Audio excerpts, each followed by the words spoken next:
First fight of the year for Matchroom and DAZN in the UK. Delivered, right? Everyone's expectations were certainly delivered.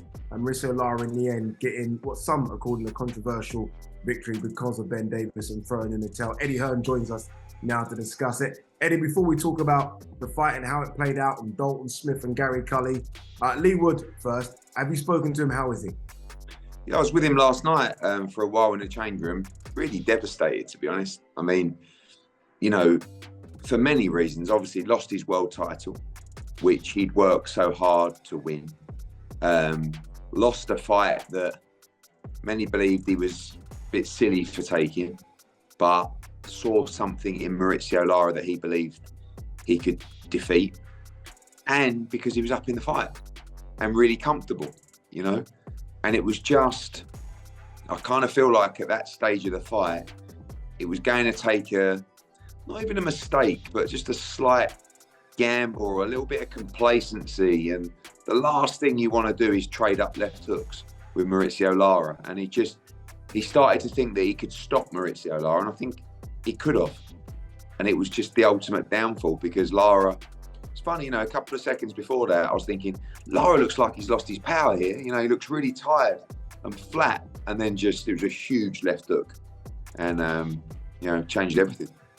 So much talk after the fight about the stoppage. But me and Tony have just had our conversation off air about it as well. When you saw Ben Davison sort of getting on the rope, because you were right there next to him, about to throw the towel in, what are you thinking? Are you thinking, no, don't do it, give him a bit more time to recover? No, I'm thinking throw the towel in. But I was surprised that the referee let it continue because he was out of the game. But he's also a world champion. And you've got to be given every opportunity to continue. When Ben threw the towel in, I heard the 10-second, the banging on the table, and then I thought, oh no, you know. But then you think about actually how long 10 seconds is. I mean, even if it's 4 seconds, it doesn't. You know the speed Mauricio Lara played. He was 3 feet away from Leigh Wood, ready to pounce on him.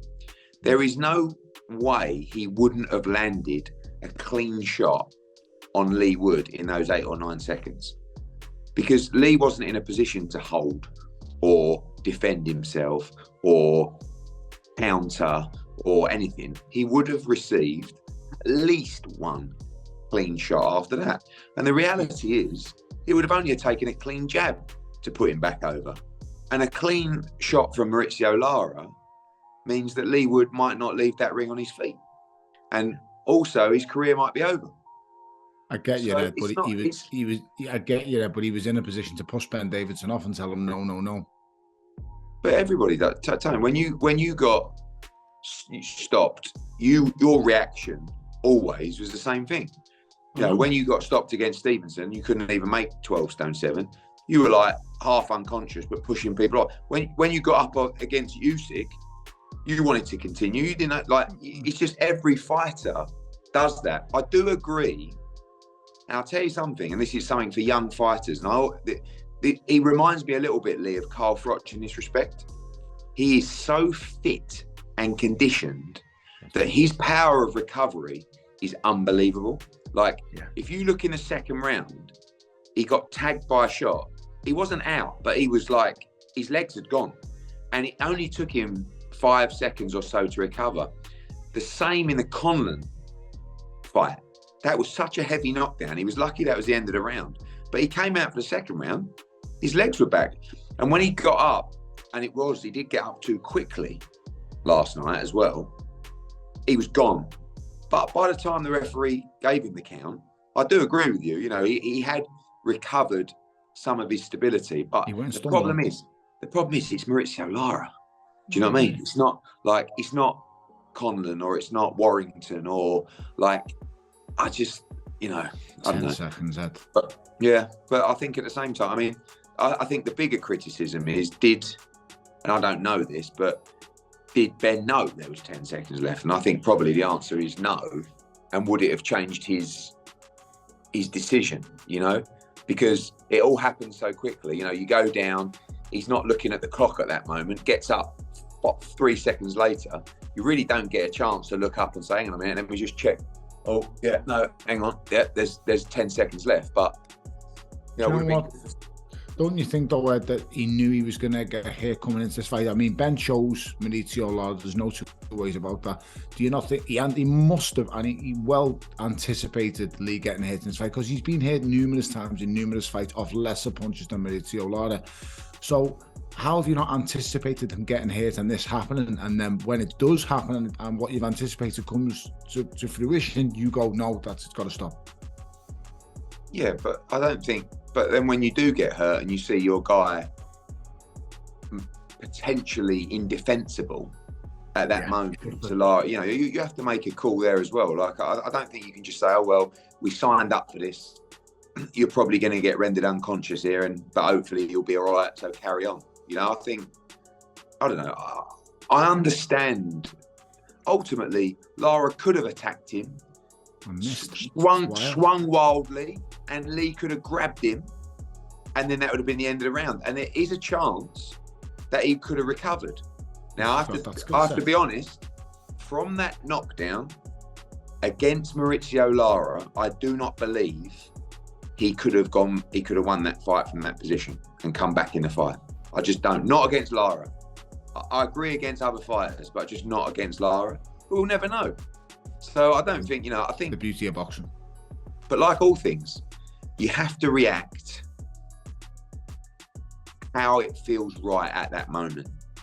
And Ben Davison, knowing the fighter, made that decision based on the conscious, the subconscious, everything he knows about Leigh Wood, everything he knows about, and he's more qualified to make that decision than us for that fighter in that instance. Not for everybody in general, but I just feel like, Coldwell or whoever it was training you, Tone, that they will know you. They might have seen you get hurt in sparring. They might have seen you react in different ways. They might have, but... The greatest thing I could say is, and I'll stick by this, I mean, whether I agree or disagree with what Ben's done, and I'll live by this forever, even though I disagreed last night, it's better to be safe than sorry. So I will 100% give him that. And Leigh Wood right now is sitting at home, he's healthy, he's fine, but I also, as a fighter, understand and get it. You go out on your shield. And I knew that. On the flip side, they don't throw in the towel. He goes in, Lara goes straight right hand, left hook. He's unconscious. He's on oxygen. He's stretched out of the ring. He spends the night in the hospital. Anything could happen. It's like, so it's a really tough one. Really tough one. But, he was concussed after the fight. There's no doubt about it. I mean, and even when he was in the change room after, I could tell that, he was still, not in the greatest of conditions. And, he was fully checked over by the doctors. But that just goes to show you how heavy the left hook was. It was a very, very heavy knockdown. Actually did well to get out. Got up too quickly. But it was an unbelievable turnaround. Yeah, I completely agree about him being concussed. Obviously, I did the interview after, and I could see just from his answers how sharp they were, and his eyes still looked a bit glazed over. Like he was still sort of feeling the effect of the knockdown. Look, there is a rematch clause in there. It was a voluntary, so it's smart for there to be a rematch clause. I had him winning the final 4 rounds before the knockdown, so he was definitely in the fight. I know it's early. Has there been any conversation at all from his team whether or not he wants to go in again against Mauricio Lara? He'll definitely want the rematch because he'll believe that he can win the fight. It's just a case of how we do it. If he's going to rematch him next, it's quite not a sharp turnaround, but after a camp like that and, a knockdown like that, it's just whether Lara fights Warrington first or go straight into the Wood rematch. And, Leigh Wood would want to make sure that if Lara did fight Warrington, contractually, he gets the winner for the world title. And one would probably be in May, June, and the other one would be in winter, September, October. So, Leigh Wood is at the stage of his career, probably has 2 or 3 fights left. And Tony will tell you, Addy, like the turnaround from Leigh Wood, made a lot of money last night. I know he wanted to win, but this is a guy that in the bubble was fighting for the British title, on the first TV fight at 7 o'clock. And that was only a couple of years ago. It's unbelievable what he's achieved. But last night, he showed that it's not just a great story, he's a very good fighter, talented fighter. And by the way, shout out to Mauricio Lara's chin, because Leigh Wood can really punch. And he hit him flush. You know, he took a lot of big shots. And I don't think Lara was best pleased with his performance. It was quite a patient performance from Mauricio Lara, but he nearly paid for that. You know, I felt like he should have started faster. And if he did, maybe he would have had more success. I mean, he hurt Leigh Wood in the second round, but he kind of took his foot off the gas and he allowed Leigh Wood to dictate the pace. And maybe he doesn't do that in the rematch. Josh Warrington was ringside. Obviously, there was an issue. He's saying that Mauricio Lara spat at him. When sort of seeing the footage back, it does look like he does do that. Look, those two want to get it on again. Again, I spoke to Lara in the ring and he said he's happy to do the trilogy. Josh Warrington is desperate for that fight as well. Is that the natural fight to make, especially if we don't do the rematch between Leigh Wood and Mauricio Lara? Yeah, I mean, if we don't do the rematch, that's the only fight really that we'd look to. I mean, you know, the first fight was in the bubble. It was just the most thrilling, dramatic, probably the most harrowing moment I've ever witnessed in boxing, to be honest with you, that fight. It was just no sound, no noise. Strange. Just it was horrible, actually, to be honest with you. Then the rematch was a huge event in front of 20,000 at Headingley, got cut short with the head clash. So the third fight's a natural fight, and it's a big stadium fight, and you know, it's a chance for Josh Warrington to become a 3-time world champion, which is, you know, unusual. But there's a nice little mix now, you know, obviously Wood, Warrington, Lara, our three fighters. And don't count out young Ray Ford either, fighting Diego Magdaleno on April the 8th. Very, very good young kid. You know, there's some good featherweight talent. Michael Conlon still knocking about for a shot. You know, obviously Lopez beat Warrington. Josh still wants a rematch with Lopez. You know, he's a very awkward fighter. But certainly those three, you know, can provide us with some great entertainment. Ed, two of the undercard fighters I want to talk about now. Dalton Smith, chief support against Billy Allington, not his best performance. Maybe focused on the Sam Maxwell fight because of that, and maybe took his eye off Billy for a little bit. Got a cut. Again, spoke to him, and he spoke about putting a bit of glue in there and getting going again. What's the situation with that? Is April 29th still possible? What can you tell us? Yeah, April 29 is definitely the target date. Obviously, I have to see what happens with Tyson Fury. He's talking about maybe going on that date. We'll see over the next couple of days. But spoke to Dalton and his team this morning, and I think they're confident April 29 would be okay. I think the step up will suit him against Maxwell. You know, he's a good fighter. They've spent a lot of time together in the GB squad.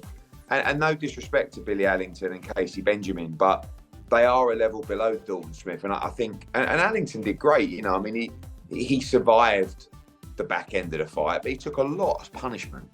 And, you know, I'd just like to see Dalton maybe be a little bit more ruthless at times. You know, he's a tremendous punch picker.